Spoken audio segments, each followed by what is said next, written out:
Hi all, ഇന്ന് ഞാനൊന്ന് post office വരെ പോവുകയാണ് കേട്ടോ. വാമിയുടെ പേരിൽ ഒരു സ്കീം തുടങ്ങിയിട്ടുണ്ട്.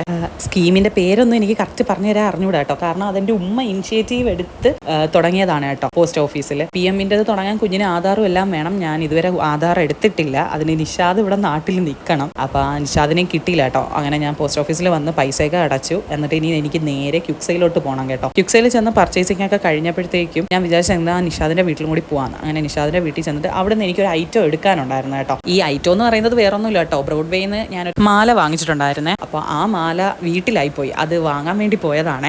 ഇതാണ് കേട്ടോ ആ മാല. ഞാൻ അത്രയും ഇഷ്ടപ്പെട്ട് ലവ് അറ്റ് ഫസ്റ്റ് സൈറ്റ് എന്നൊക്കെ പറയില്ലേ, അങ്ങനെ വാങ്ങിച്ചൊരു മാലയാണ്. എന്നിട്ട് ഞാൻ തിരിച്ച് വീട്ടിൽ വന്നപ്പോഴത്തേക്കും മഴ പെയ്തു കേട്ടോ. വൈകുന്നേരം ആയപ്പോഴത്തേക്കും മഴ പെയ്തു കഴിഞ്ഞപ്പോൾ എൻ്റെ വാമി പിന്നെ വീട്ടിനകത്ത് ഇരിക്കില്ല. വീട്ടിനകത്ത് ഉടനെ വെളിയിൽ ഇറങ്ങി ഓടി കളിക്കുവാണ് കേട്ടോ. ലാസ്റ്റ് ഇയർ ഇങ്ങനെ മഴ പെയ്തപ്പോഴത്തേക്കും അവൾ ഇതേ കണക്ക് നടക്കാറോ ഇങ്ങനെ ഓടിക്കളിക്കാറോ ഒന്നും ആയിട്ടില്ലായിരുന്നു കേട്ടോ. അതുകൊണ്ട് തന്നെ ഈ പ്രാവശ്യം മഴ പെയ്തപ്പോൾ അവൾ അതെല്ലാം കൂടി ചേർത്ത് മുതലെടുക്കുവാണേ. എന്നിട്ട് കുറച്ച് നേരം കഴിഞ്ഞപ്പോഴത്തേക്ക് ഇടി വെട്ടി കേട്ടോ. ഇടി വെട്ടിയപ്പോഴത്തേക്ക് ഓടി വന്ന് എൻ്റെ ഉമ്മയുടെ മടിയിൽ അങ്ങ് കയറിയേ.